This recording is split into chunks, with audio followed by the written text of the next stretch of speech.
Hello student, स्वागत है आपका एक बार फिर आपके अपने चैनल लेट्स स्टडी इंडिया में।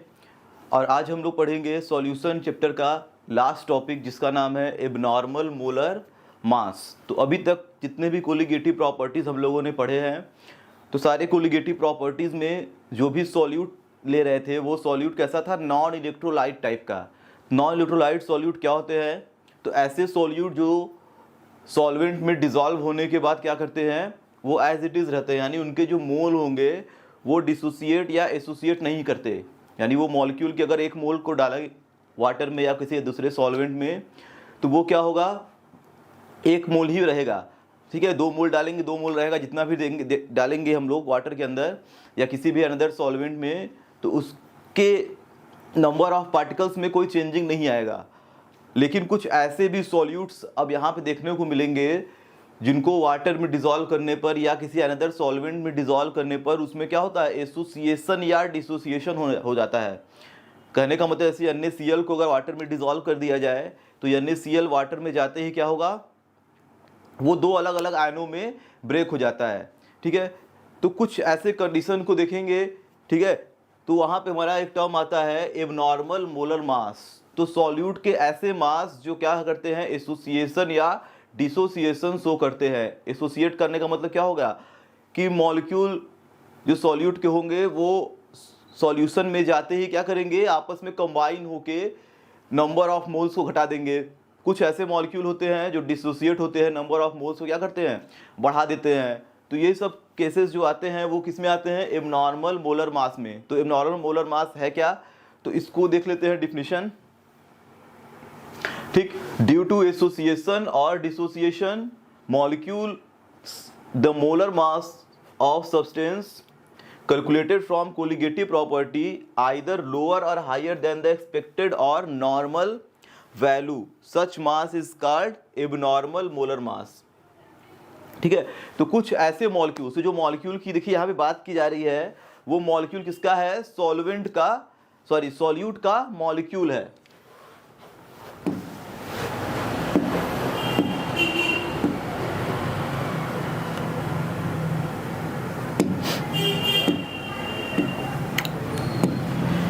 यहाँ पे देख लेते हैं तो कुछ सॉल्यूट के मॉलिक्यूल ऐसे होते हैं जो क्या करते हैं, एसोसिएशन या डिसोसिएशन शो करते हैं। ठीक है, ये जो मॉलिक्यूल्स की बात की गई है ये मॉलिक्यूल्स हमारे किसके हैं, सॉल्यूट के।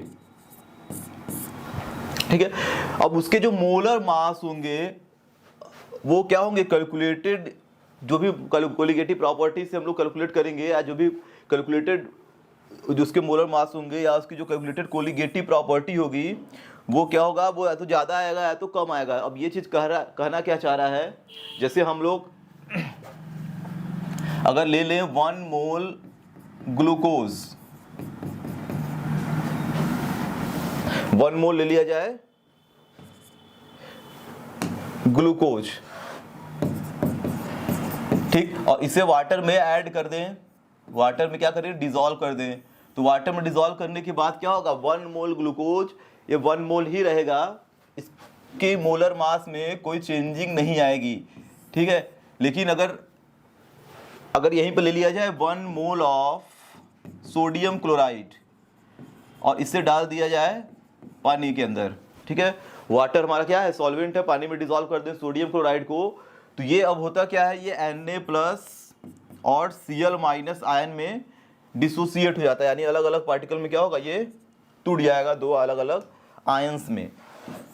तो अब क्या है, 1 मोल Na+ 1 मोल Cl-, ये कितना हो गया, 2 मोल।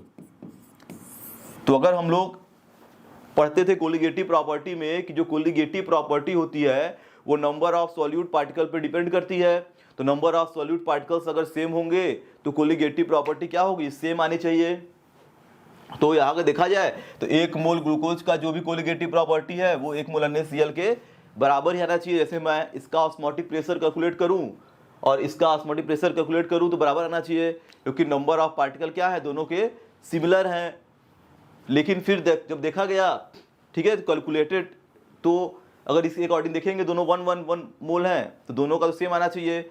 लेकिन यहाँ पे जब ऑब्जर्व किया गया, एक्सपेरिमेंट किया गया, देखा गया कि जो 1 मोल NaCl का जो भी कोलिगेटिव प्रॉपर्टी है एलिवेशन, बॉइलिंग पॉइंट है, ऑस्मोटिक प्रेशर है, जो भी चीज़ है वो क्या था कि 1 मोल ग्लूकोज से डबल आ रहा था या क्या था, डिफरेंट आ रहा था।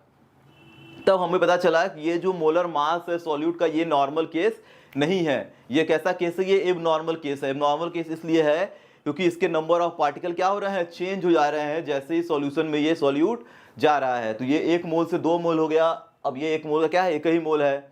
तो अब इसकी कोलिगेटिव प्रॉपर्टी क्या होगी, सारी चेंज होगी, क्योंकि कोलिगेटिव प्रॉपर्टी डिपेंड करता है नंबर ऑफ पार्टिकल्स पे। तो नंबर ऑफ पार्टिकल क्या हो गए, ये 1 मोल का एक ही मोल है, ये 1 मोल से क्या बन गया, 2 मोल हो गया। तो इसका जस्ट क्या होगा, डबल आ सकता है या दूसरा भी कोई आ सकता है। तो अभी डिपेंड करेगा डिसोसिएशन इसका किस तरीके का है, ठीक है। तो जो यही बोल रहा है कि एबनॉर्मल मोलर मास में जो भी कोलिगेटिव प्रॉपर्टी होती है वो या तो एक्सपेक्टेड वैल्यू से बढ़ जाती है या तो एक्सपेक्टेड वैल्यू से घट जाती है। तो एक्सपेक्टेड हम लोग सोच रहे थे कि दोनों का सेम आना चाहिए, लेकिन यहाँ पे क्या होगा, ये बढ़ भी सकता है और घट भी सकता है। तो कुछ एग्जाम्पल लेके यहाँ पहले समझ सकते हैं कि एबनॉर्मल केसेस क्या क्या हैं। तो एबनॉर्मल केसेस देखिए देखे जाते हैं हमारे किसमें, इलेक्ट्रोलाइट्स वाले सॉल्यूट में।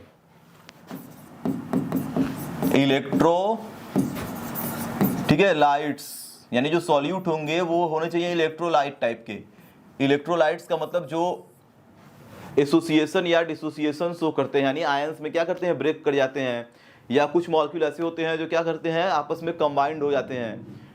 और जितने अभी तक हम लोग कोलिगेटिव प्रॉपर्टी पढ़ रहे थे, सारे कोलिगेटिव प्रॉपर्टीज में जो भी सॉल्यूट लिए थे वो सब क्या थे, नॉन इलेक्ट्रोलाइट थे। 1 मोल का एक ही मोल वो रह जा रहा था, इसीलिए उसमें 1 मोल अगर ग्लूकोज है, 1 मोल यूरिया है, 1 मोल सुक्रोज है, तो तीनों का कोलिगेटिव प्रॉपर्टी क्या होगा, सेम आएगा। लेकिन अगर हम लोग वही इलेक्ट्रोलाइट ले लें, इलेक्ट्रोलाइट्स का मतलब जैसे मैंने ले लिया NaCl, तो NaCl क्या होगा, वाटर में डिजॉल्व होते ही ये Na+Cl- में डिसोसिएट हो गया। तो ये 1 मोल से बन गया कितना, ये 1 मोल लिए थे, ये बन गया 2 मोल। ऐसे ही हम लोग दूसरा अगर एग्जांपल ले लें इलेक्ट्रोलाइट का, जैसे मैं ले लूँ मैग्नीशियम क्लोराइड, ये कितना है, 1 मोल, एक ही मॉलिक्यूल है, ये पूरा 1 मोल है। जैसे ही इसको क्या करेंगे, वाटर में डिजॉल्व कराएंगे तो ये देगा Mg2+ और दे देगा 2Cl-। तो 2 आयन क्लोरीन के, 1 आयन मैग्नीशियम का, तो ये कितना बन गया, 3 मोल बन गया। ठीक, तो ये नॉर्मल केस नहीं है, ये सब क्या है, इलेक्ट्रोलाइट्स है, इसके मोल क्या हो रहे हैं, चेंज हो जा रहे हैं, बढ़ जा रहे हैं।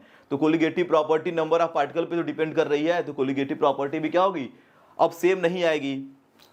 ठीक, नॉर्मल केस क्या था, जैसे मैंने ले लिया है C6H12O6, ये ग्लूकोज का केस है। तो अगर इसको लेंगे 1 मोल ग्लूकोज और पानी के अंदर इसको डिजॉल्व करेंगे तो ये क्या होगा, ये इसी फॉर्म में रहेगा, यानी ये 1 मोल का क्या होगा, 1 मोल ही रहेगा, इसमें नो किसी प्रकार का एसोसिएशन या डिसोसिएशन शो नहीं होता है। तो ये सब केसेस क्या है, नॉर्मल केसेस हैं। तो अभी तक जितने भी हम लोग क्वेश्चन कर रहे थे, जितने भी कोलिगेटिव प्रॉपर्टी पढ़ रहे थे, वो नॉर्मल कंडीशन लेके चल रहे थे। लेकिन अभी नॉर्मल कंडीशन आ गया, इलेक्ट्रोलाइट्स आ गया। ठीक, तो अब इसका मोलर मास क्या हो रहा है, चेंज हो जा रहा है, ये 1 मोल से 2 मोल, 3 मोल, 4 मोल बन जाते हैं। तो कुछ मॉलिक्यूल, इसे बोलते हैं हम लोग क्या, डिसोसिएशन वाला केस है। तो इलेक्ट्रोलाइट्स वाले जो सॉल्यूट होंगे, अब उसमें हमें 2 चीज यहाँ पे ध्यान देना है। ठीक, एक पढ़ेंगे हम लोग कैसा केस, डिसोसिएशन का, और एक पढ़ेंगे केस एसोसिएशन का। तो अब ये देखिए कैसे किस मॉलिक्यूल में पाया जाता है। अब डिसोसिएशन किस टाइप का है, एसोसिएशन किस टाइप का है, उसको देख लेते हैं पहले, फिर हम लोग आते हैं इसके एग्जाम्पल पे। जैसे अगर बात करें डिसोसिएशन, यानी कुछ मॉलिक्यूल जो ऐसे होंगे, ठीक, जो क्या करेंगे, डिसोसिएशन शो करेंगे। ठीक है, तो डिसोसिएशन भी देखिए कई तरीके का होता है। एक होता है 100% डिसोसिएट कर गया, कि 100% से कम डिसोसिएट कर गया। तो उसमें एक नया टर्म आएगा डिग्री ऑफ डिसोसिएशन का। तो पहले हम लोग कंप्लीट डिसोसिएशन को समझते हैं। जैसे NaCl ले लिए, या एग्जांपल बदलता हूँ, KCl ले लीजिए, एक को सॉल्यूशन इसका, तो ये दिया K+AQ और ये दे दिया Cl-AQ।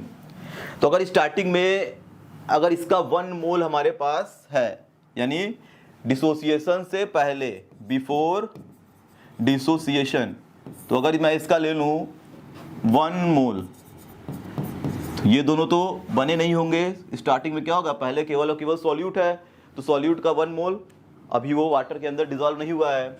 आफ्टर डिसोसिएशन यानी अब इसे क्या किए, वाटर में डिसॉल्व करा दिए। तो ये अगर 100% डिसोसिएशन है, 100% का मतलब क्या, सारे के सारे आयन टूट गए, तो 1 मोल पूरा खत्म हो गया, वो नेक्स्ट अगले आयन में कन्वर्ट होने जा रहा है, यानी ये मॉलिक्यूल क्या करेगा, आयनों में कन्वर्ट होने के लिए जा रहा है। तो अगर इसमें मान लीजिए अल्फा मोल या 100% डिसोसिएशन हो रहा है, यानी इसमें से कुछ मॉलिक्यूल इसके निकल गए, 100 होगा तो अल्फा की वैल्यू क्या होगी, 1, यानी पूरा 1 का 1 डिसोसिएट हो गया। अब अगर इससे कम डिसोसिएशन होगा तो इसकी जो वैल्यू होगी वो चेंज होगी। देखिए अल्फा को बोलते हैं डिग्री ऑफ डिसोसिएशन, ठीक है। अगर मान लीजिए 1 में से 10, 1 का मतलब क्या होता है, इसे 1 मोल तो 1 मोल, तो 1 मोल में से कुछ मोल इसके डिसोसिएट हो गए हैं, तो जितने मोल डिसोसिएट हो रहे हैं, टूटने के लिए जा रहे हैं, उसे बोलते हैं डिग्री ऑफ डिसोसिएशन, और इसे दिखाते हैं अल्फा से। तो अगर इससे अल्फा निकला तो ये भी एक है, ये भी एक है, एक एक आयन, तो अल्फा ये बनेगा, अल्फा ये बनेगा, ठीक।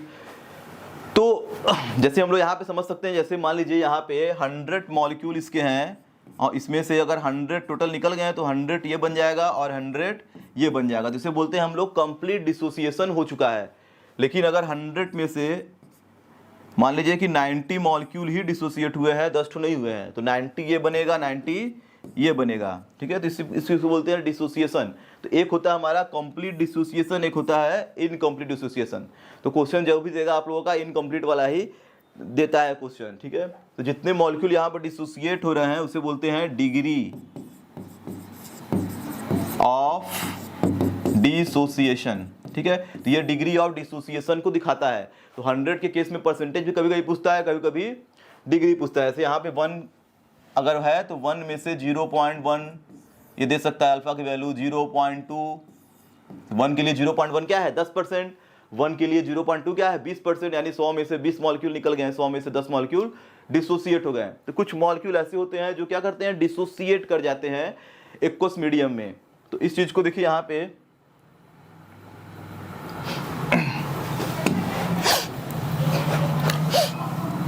और कुछ मॉलिक्यूल देखिए ऐसे भी हैं जो क्या करते हैं, एसोसिएशन शो करते हैं।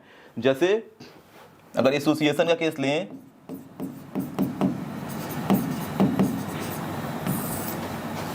अगर मैंने ले लिया 2 मॉलिक्यूल CH3COOH का और इसे डिसॉल्व कर दिया गया बेंजीन में, तो ये बेंजीन के अंदर अगर डिसॉल्व करेंगे, बेंजीन क्या है, सॉल्वेंट, तो CH3COOH को अगर बेंजीन में डिसॉल्व कर दिए तो ये 2 मोल से क्या होता है, 1 मोल में कन्वर्ट हो जाएगा। अगर 100 लेंगे तो 50 हो जाएगा, तो ये हाफ हो जाता है सीधे। कहने का मतलब ये जो CH3COOH वाला जो मॉलिक्यूल है, ये कुछ इस तरीके का इसका मॉलिक्यूलर स्ट्रक्चर होता है। ऑक्सीजन के पास है लोन पेयर ऑफ इलेक्ट्रॉन, ये अपने तरफ क्या करता है, हाइड्रोजन से इलेक्ट्रॉन को अट्रैक्ट करता है। तो यहाँ पे क्या आएगा, स्मॉल नेगेटिव चार्ज, यहाँ पे आता है स्मॉल पॉजिटिव चार्ज।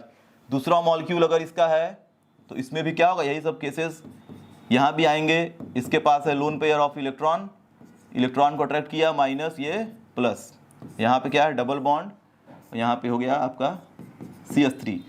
तो अगर CH3COOH के दोनों मॉलिक्यूल को इस तरीके से बना दे तो यहाँ पे क्या दिख रहा है, यहाँ पे पार्शियल चार्ज डेवलप हो रहा है। तो हमें पता है कि जैसे अगर हाइड्रोजन पॉजिटिव चार्ज है, यहाँ भी इलेक्ट्रॉन क्या करता है, ये खींचता है अपने तरफ, ऑक्सीजन मोर इलेक्ट्रोनेगेटिव, तो ये पार्शियल नेगेटिव चार्ज। तो जैसे ही ये partial negative charge oxygen hydrogen के कांटेक्ट में आता है दूसरे मॉलिक्यूल का, तो इसके साथ एक इंटरेक्शन होता है जिसे क्या बोलते हैं, हाइड्रोजन बॉन्ड। तो यहाँ पे बन जाता है हाइड्रोजन बॉन्ड, और यही हाइड्रोजन बॉन्ड क्या होगा, यहाँ भी फॉर्म होगा, ठीक। तो यहाँ पे क्या बन गया, हाइड्रोजन बॉन्ड का फॉर्मेशन, यानी आपस में ही ये दोनों क्या कर रहे हैं, हाइड्रोजन बॉन्ड बना ले रहे हैं। तो हाइड्रोजन बॉन्ड बना ले रहे हैं जब मॉलिक्यूल, तो ये क्या किए, कंबाइंड कर गए। तो अगर इसका मैंने यहाँ पे लिया है 2 मोल, ठीक है, तो ये कितना बन गया, 1 मोल बन गया। तो कुछ मॉलिक्यूल ऐसे होते हैं जो एक्वस मीडियम में या किसी अनदर सॉल्वेंट में मिलाने के बाद क्या करते हैं, एसोसिएशन शो करते हैं। तो उनका जो कोलिगेटिव प्रॉपर्टी होगा वो नॉर्मल से क्या होगा, चेंज हो जाएगा, घट सकता है, क्योंकि नंबर ऑफ पार्टिकल पर डिपेंड कर, नंबर ऑफ पार्टिकल अब घट गए तो कहीं कहीं बढ़ जाते हैं, कहीं कहीं घट जाते हैं। तो ये दो कंडीशन यहाँ पे देखने को मिलता है एबनॉर्मल मोलर मास में। तो अब देखिए दिक्कत क्या आती है,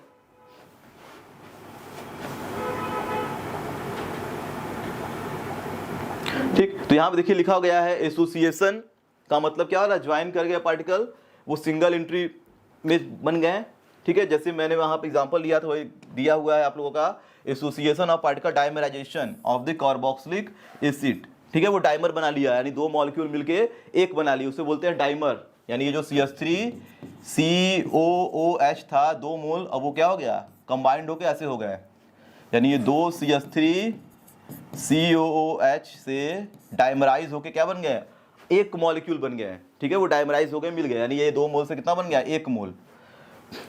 और डिसोसिएशन में क्या होते हैं, मॉलिक्यूल क्या करते हैं, स्प्लिट कर जाते हैं देयर आयंस, अपने आयनों में, ठीक है। वो 1 मोल से, ठीक है, 2 मोल 3 मोल 4 मोल बन जाएंगे। जैसे मैंने एक ले लिया एग्जांपल K4FeCN6 का, ठीक। तो अगर ये मॉलिक्यूल एक्वस मीडियम में जाएगा तो ये देगा 4K+ और FeCN6 4-। तो एक आयन इसका, 4 आयन इसका, यानी कितने बन गए, ये टोटल 5 आयनों में ब्रेक हो गए। तो ये हमारा केस क्या है, डिसोसिएशन का। एग्जांपल में यहाँ देखिए NaCl लिया है, सिंपल एग्जांपल, ये 1 मोल से कितना हो जा रहा है, 2 मोल हो जा रहा है। तो एसोसिएट हो जाते हैं कुछ मॉलिक्यूल, क्या करते हैं, डिसोसिएट हो जाते हैं। तो अब ऐसे मॉलिक्यूल की कोलिगेटिव प्रॉपर्टी कैसे कैलकुलेट करेंगे, तो उसके लिए एक अनदर दूसरा टर्म दिया गया जिसको बोलते हैं वान हाफ फैक्टर, ठीक। तो वान हाफ ने एक फैक्टर दिया था जिसको दिखाते हैं स्मॉल आई से। तो वान हाफ ने बोला कि जो भी एसोसिएशन है या जो भी डिसोसिएशन है वो कितना हो रहा है, कितना एसोसिएट कर रहा है या कितना डिसोसिएट कर रहा है, उस चीज को कैलकुलेट कर सकते हैं इस फैक्टर से। तो ये फैक्टर हमारा क्या है, वान हाफ फैक्टर, इसको डिनोट करते हैं स्मॉल आई से। तो देखिए वान हाफ फैक्टर कहता क्या है,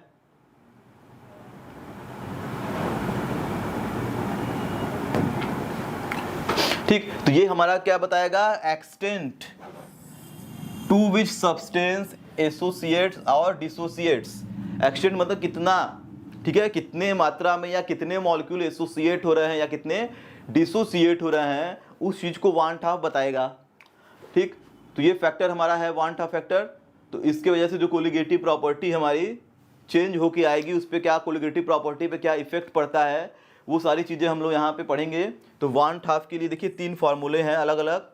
तो अगर हमको आई की वैल्यू कैलकुलेट करना है तो हम लिखेंगे normal molar mass upon abnormal molar mass. Normal condition क्या है, नॉर्मल का मतलब जो हम कैलकुलेट करके दिख रहा है हमें, NaCl है तो उसका नॉर्मल मोलर मास जो भी है। लेकिन एबनॉर्मल कंडीशन क्या है, वो 1 मोल से क्या हो जा रहा है, 2 मोल हो जा रहा है। तो अब एबनॉर्मल कंडीशन में जो मोलर मास उसका आ रहा है, और उससे क्या करेंगे, डिवाइड कर देंगे, आई निकल जाएगा। दूसरा है observe colligative property upon calculated colligative property. इस ऐसे भी निकाल सकते हैं कि कोलिगेटिव प्रॉपर्टी जो हम लोग ऑब्जर्व कर रहे हैं वो तो क्या हो रहा है, वो एक्सपेरिमेंटल है, ऑब्जर्व जो करके आ रहे हैं वो क्या है, वो तो हमारा दिखाएगा जो भी मॉलिक्यूल्स होगा एसोसिएशन करके या डिसोसिएशन करके। लेकिन जो कैलकुलेट करेंगे तो हम नॉर्मल फार्मूले से करेंगे, तो वो तो क्या होगा, वो फार्मूला है, तो उस फार्मूले में तो किसके लिए बनाया गया है, वो तो नॉर्मल केस के लिए बनाया गया था फार्मूला, तो वैसा आएगा। तो जो ऑब्जर्व अपॉन नॉर्मल को डिवाइड करेंगे तो वहाँ से भी आई निकल सकता है। जैसे NaCl का मान लीजिए कोलिगेटिव प्रॉपर्टी ऑब्जर्व करने के बाद आ रहा है 2, लेकिन हम जो कैलकुलेट करके आए वो आ गया 1, तो 2/1 अगर निकाल दिए तो ये हमारा निकल गया वान हाफ फैक्टर। या कोई भी कोलिगेटिव प्रॉपर्टी जैसे एटमॉस्फेरिक वेपर प्रेशर निकालना है, ठीक, या हम लोग ऑस्मोटिक प्रेशर निकालना है, तो ऑस्मोटिक प्रेशर निकालें नॉर्मल कंडीशन में NaCl का हमको दिख रहा है तो 1 मोल NaCl, तो 1 मोल का अगर निकालें नॉर्मल केसेस में तो वो आ गया हमारा, मान लीजिए आ गया 2 ATM, ठीक।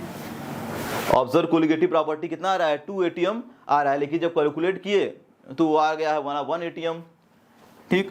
तो अगर इसको डिवाइड कर देंगे, ये ऑब्जर्व वाला है, ये कैलकुलेटेड वाला, तो ये आ गया हमारा 2, यानी इसमें जो 2 दिखा रहा है क्या दिखा रहा है, वान हाफ फैक्टर को।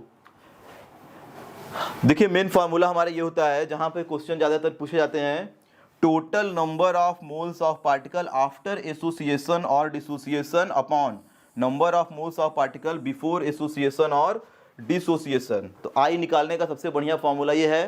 तो इस फॉर्मूले को आइए देख लेते हैं पहले, ये फॉर्मूला क्या बताना चाह रहा है। ठीक है, तो वन टाइप फैक्टर के लिए जैसे हम लोग एक एग्जांपल ले लेते हैं, या एक सिंपल सा, ठीक है, एग्जांपल ले लेते हैं, ठीक है, जो कॉमन एग्जांपल एक तरह से बोल सकते हैं इसे। जैसे हमारे पास मान लीजिए एक मॉलिक्यूल है जिसका नाम है AN, ठीक है। AN रिप्रेजेंट क्या कर रहा है कि इसके n नंबर ऑफ पार्टिकल्स में ये डिसोसिएट हो सकता है। AN जैसे ले लिए, तो ये मान लीजिए ब्रेक होके बन गया Na। जैसे मान लीजिए यहाँ पे एग्जांपल के थ्रू समझ सकते हैं, ये ऐसे बुक में आप लोगों को दिया होता है। यहाँ से हम लोग क्या करेंगे, फार्मूला निकालेंगे आई का। जैसे यहाँ पे NaCl है, तो ये डिसोसिएट हुआ है किसमें, Na प्लस Cl माइनस में। या मैं ऐसे लिख देता हूँ कोई मॉलिक्यूल A2, तो A2 ब्रेक हो रहा है A प्लस और, ठीक है, A प्लस A में, यानी A2 दो से क्या हुआ, अलग अलग पार्टिकल टूट गया। तो इस तरह से अगर n नंबर ऑफ कोई मॉलिक्यूल्स होगा, n नंबर ऑफ मॉलिक्यूल होगा, तो क्या होगा, n अलग अलग आयनों में ब्रेक होगा। ठीक है, तो n Na में ब्रेक हो गया। ऐसे मान लीजिए यहाँ पर रहता है A2, तो देता A प्लस A, A3 रहता देता A प्लस A। ठीक है, तो यहाँ जैसे NaCl है तो क्या है, इसमें 2 है, तो Na प्लस Cl माइनस में ब्रेक हो गया। उस तरह से ये कोई मॉलिक्यूल है, ठीक है, तो जो क्या हो रहा है, n नंबर ऑफ पार्टिकल में डिसोसिएट हो रहा है। तो अगर इसमें स्टार्टिंग में देखा जाए तो ये कितना है, 1 मोल। ठीक है, मोल कैसे निकालते हैं, इसके स्टाइकियोमेट्रिक कोफिशिएंट को देख के पता चलता है कितना मोल है। इसे क्या बोलते हैं, स्टाइकियोमेट्रिक कोफिशिएंट, कुछ नहीं है तो 1, और इसका कितना है, n मोल है। ठीक है, डिसोसिएशन, ठीक है, डिसोसिएशन के पहले, ठीक है, डिसोसिएशन के बाद ये n मोल में ब्रेक होगा ना, तो पहले ये क्या होगा, कुछ होगा नहीं, तो खत्म रहेगा 0। यानी अभी ये हमारा सॉल्यूट है, इसको वाटर में डिसॉल्व या किसी सॉल्वेंट में डिसॉल्व नहीं किया गया है। तो अगर ये 1 मोल है तो ये क्या होगा, 0 मोल।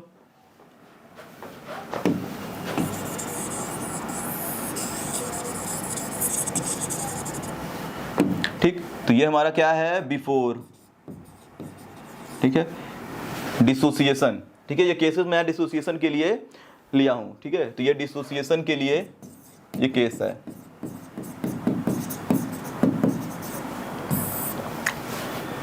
अब आफ्टर डिसोसिएशन, अगर यहां बात किया जाए आफ्टर, ठीक है, डिसोसिएशन के लिए, तो ये 1 मोल में से मान लीजिए कि अल्फा मोल डिसोसिएट हो गया, यानी कुछ मॉलिक्यूल इसके क्या हो गए, डिसोसिएट हो गया, टूट गया। 100 था मान लीजिए, उसमें से 80 टूट गए, बाकी 20 हमारे एज इट इज हैं। तो अल्फा मोल मान लीजिए निकल गए, तो ये कितना फॉर्म होगा, n नंबर ऑफ पार्टिकल, तो ये बनेगा n अल्फा। क्योंकि जब भी हम लोग डिग्री ऑफ डिसोसिएशन लिखते हैं तो वो भी कैसे देख के लिखते हैं, स्टाइकियोमेट्रिक कोफिशिएंट देख के लिखा जाता है इसे। ठीक है, तो ये क्या बन गया, n अल्फा में कन्वर्ट हो गया। तो यहाँ देखिए आई का जो फॉर्मूला है, जो लास्ट वाला जो फॉर्मूला आई का है, वो बोल रहा है, ठीक है, कि नंबर ऑफ, ठीक है, मोल्स या number of moles of solute, ठीक है, आफ्टर डिसोसिएशन या association upon number of moles of solute before dissociation या एसोसिएशन। तो आफ्टर और बिफोर वाला कंडीशन क्या है, तो आफ्टर डिसोसिएशन कितने पार्टिकल्स हैं इसके, तो 1 minus alpha plus n alpha upon before dissociation कितना है, केवल 1 मोल है ये। तो यहाँ से हम लोग क्या कर सकते हैं, आई की वैल्यू कैलकुलेट कर सकते हैं। तो आई बराबर क्या आ गया, 1 minus alpha plus n alpha. तो अगर 1 को इधर भेज दिया जाए तो ये क्या बन जाएगा, ये बन जाएगा i माइनस 1, या तो इसको ऐसे लिख दीजिए। ठीक, यहाँ आप लिख सकते हैं ना 1 माइनस आई, ठीक है, क्योंकि 1 को इधर भेज दिए और i माइनस को इधर भेज दिए, तो क्या हो गया 1 माइनस आई, और इधर हमारा अल्फा माइनस n अल्फा। तो यहाँ से अगर अल्फा कॉमन ले लेंगे तो ये बचेगा हमारा क्या, 1 माइनस n। तो यहाँ पर लिख सकते हैं अल्फा इक्वल टू, अगर माइनस कॉमन लेके चेंज कर दिया जाए तो ये फॉर्मूला बन जाएगा 1 माइनस आई अपॉन 1 माइनस n। दोनों तरफ से माइनस ले कॉमन ले काट दें तो ऐसे भी लिख सकते हैं i minus 1 upon n minus 1। तो ये निकल गया अल्फा, इसे बोलते हैं डिग्री ऑफ डिसोसिएशन। ठीक, तो ये निकल गया हमारा डिग्री ऑफ डिसोसिएशन, कितना डिग्री ऑफ डिसोसिएशन, कितना डिसोसिएट हुआ। ठीक है, तो आई निकालने के लिए ये हम लोग ज़्यादातर फॉर्मूला यूज करते हैं। ठीक है, तो number of particle before upon after upon before. तो आई हमारा क्या दिखा रहा है, यही दिखा रहा है वांट ऑफ फैक्टर को। ठीक, एन क्या डिनोट कर रहा है, एन डिनोट करता है कितने आयंस में ये डिसोसिएट हुआ, नंबर ऑफ आयंस या नंबर ऑफ पार्टिकल। तो अगर देखिए अब केसेस हैं क्या, अगर ये डिसोसिएशन 100% होगा, 100% मतलब टोटल मॉलिक्यूल इसके क्या किए, डिसोसिएट कर गए, तो अल्फा की वैल्यू क्या होगी 1, अल्फा इक्वल टू 1 है, जिसका मतलब क्या हो रहा है 100% डिसोसिएशन हो रहा है। तो अगर मान लीजिए 100% डिसोसिएट होता, अल्फा की वैल्यू जाती 1, तो अगर यहाँ अल्फा की वैल्यू यहाँ 1 रख दिया जाए 1, ठीक, और 100% डिसोसिएट होता, ठीक है, तो ये बनता है एन अल्फा। ठीक है, तो ये हो जाता है 1, 1 में बन गया 0, तो हो जाएगा एन अल्फा बाई 1। ठीक है, अब एन अगर 2 आयन देता तो ये बन जाता कितना, 2 आयंस में ब्रेक हो गया। ठीक, अगर 100% डिसोसिएशन नहीं होगा तो अल्फा की वैल्यू हमेशा क्या होगी, 1 से कम आएगी। ठीक है, तो जनरली क्वेश्चन में क्या करता है, 100% से कम डिसोसिएशन वाले ही क्वेश्चन को गिवन दिया रहता है। ठीक है, तो देखिए है क्या कि अगर हम लोग इस फॉर्मूले को नहीं भी इस तरह से निकालें तो आसानी से क्वेश्चन को देख के फार्मूला बना भी सकते हैं अपने से।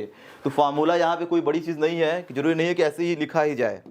ठीक है, तो इस चीज़ को अगर एक नॉर्मल मॉलिक्यूल पे अप्लाई करें, जैसे मान लीजिए यहाँ पे मैंने लिख दिया सोडियम क्लोराइड और ये गिवन Na+ एंड Cl- में डिसोसिएट हो गया। ये पहले कितना था 1 मोल और ये दोनों थे 0 0, इसमें से मान लीजिए, ठीक है, अल्फा मोल डिसोसिएट हो गया, तो ये बन गया अल्फा, ये बन गया अल्फा। तो आई की वैल्यू अगर लिखेंगे तो लिखेंगे सीधे 1 - अल्फा प्लस अल्फा बाई 1।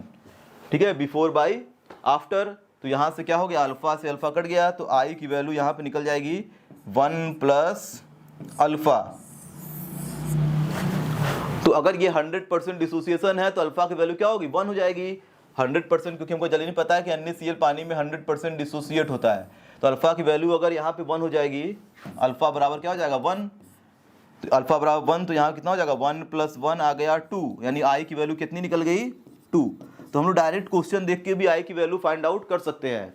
ठीक, जैसे मान लीजिए कोई मॉलिक्यूल अगर एसोसिएशन शो कर रहा है, जैसे मैंने ले लिया CH3COOH के 2 मोल और ये एसोसिएट होके बना दिए CH3COOH का होल ट्वाइस, तो डिसोसिएशन के पहले ये कितना था 2 मोल और ये था 0। ठीक, ये एसोसिएशन वाला केस है। ठीक, और अगर मान लीजिए इसमें से क्या हो गया, अल्फा मोल एसोसिएट हो गए। ठीक है, तो 2 मोल में से ये कुछ मोल क्या किए, ये एसोसिएशन कर लिए। तो अगर देखिए यहाँ पे 2 तरीका है लिखने का, तो अगर इसको 2 मोल है तो ये कितना है 0, अगर इसको भी 1 मान के अगर चला जाए, जैसे इस केस में मैं इसे ले लूँ 1 मोल, तो ये तो 0 बन गया। अब मान लीजिए इसमें से अल्फा निकल गया तो ये कितना बन जाएगा, क्योंकि 2 मोल था। ठीक है, जैसे यहाँ पे 1 था तो ये 0, इसमें से अल्फा निकला तो अल्फा अल्फा ये फॉर्म हो गया, यानी अल्फा जो लिख रहे हैं वो इस कोफिशिएंट को देखकर लिखा जा रहा है। लेकिन अगर ये क्या है, अगर ये 2 की जगह हम इसको 1 माने हैं तो ये कितना बनेगा, अल्फा बाई 2 बनेगा, क्योंकि अगर मैंने यहाँ इसको 2 लेते तो ये अल्फा बनता, यहाँ पे क्या लिए 1 लिए तो क्या होगा अल्फा बाई 2, क्योंकि हमेशा क्या हो रहा है हाफ हो जा रहा है ये। ठीक है, तो अगर इसमें 100% एसोसिएशन का केस अगर आएगा, तो अगर इसमें आई निकाला जाए तो आफ्टर बाई बिफोर, तो 1 - alpha plus alpha by 2 by 1। तो अगर ये 100% एसोसिएशन का केस अगर होगा तो अल्फा की वैल्यू क्या हो जाएगी, 1। तो अल्फा की वैल्यू को 1 पुट कर दे तो 1 में से बन गया 0, तो जाएगा कितना 1/2। तो यहाँ निकल गया वांट ऑफ फैक्टर कितना 1/2। तो इस तरीके से वांट ऑफ फैक्टर हम लोग कैलकुलेट कर सकते हैं, क्वेश्चन अगर दिया होगा तो कोई ज़रूरत नहीं है कि फार्मूला ही पता हो। ठीक है, तो इस तरह से डायरेक्ट हम लोग क्वेश्चन देख के उसके अकॉर्डिंग निकाल सकते हैं। चाहे हम लोग 1 मोल स्टार्टिंग करेंगे तो जैसे ही दिखाएंगेगा कि 2 है, अगर 1 मोल लिए हैं तो 2 से क्या हो जा रहा है 1 मोल बन जा रहा है, तो 1 से क्या होगा हाफ हो जाएगा। तो इस तरीके से निकाल सकते हैं। अगर 2 को लेके चलेंगे तब भी वही आएगा, कोई दिक्कत है नहीं, लेकिन 1 लेके चलने पर थोड़ा क्या होता है ईजी क्वेश्चन पड़ता है। ठीक, तो आई की वैल्यू देखिए यहाँ पे आ रही है 2, यहाँ पे आई की वैल्यू कितनी आ रही है हाफ। तो ये केस ध्यान दीजिएगा, अगर केस हमारा डिसोसिएशन का है तो आई की वैल्यू हमेशा क्या होगी, 1 से बड़ी आएगी। अगर डिसोसिएशन हो रहा है तो एसोसिएशन होगा, तो आई की वैल्यू हमेशा क्या होगी, 1 से कम आएगी। ठीक, और अगर डिसोसिएशन या एसोसिएशन 100% है तो अल्फा की वैल्यू क्या होगी, 1। 100% से कम है तो अल्फा की वैल्यू क्या होगी, 1 से कम आएगी। तो ये सब केसेस याद रखिएगा। और इससे रिलेटेड अभी हम लोग क्या करेंगे, न्यूमेरिकल को भी सॉल्व करेंगे, क्योंकि बोर्ड में 1 ऑफ फैक्टर से एक क्वेश्चन क्या होता है आप लोगों का, बड़े में 7-8 नंबर के आसपास, इसमें से या 5 नंबर तक का मान लीजिए मिनिमम क्वेश्चन क्या होता है, फिक्स होता है बोर्ड के पॉइंट ऑफ व्यू से। ठीक है, तो अब वीडियो कहीं पे समाप्त करते हैं। और ये चैप्टर क्या हो गया, यहाँ पे थ्योरेटिकल पार्ट इसका समाप्त हो गया। अब न्यूमेरिकल आगे हम लोग डिस्कस करेंगे। तब तक के लिए जितना भी थ्योरी है उसको रिवाइज करते रहिए, पढ़ाई को जारी रखिए। ठीक है, तो इसी के साथ वीडियो समाप्त करते हैं। Thank you.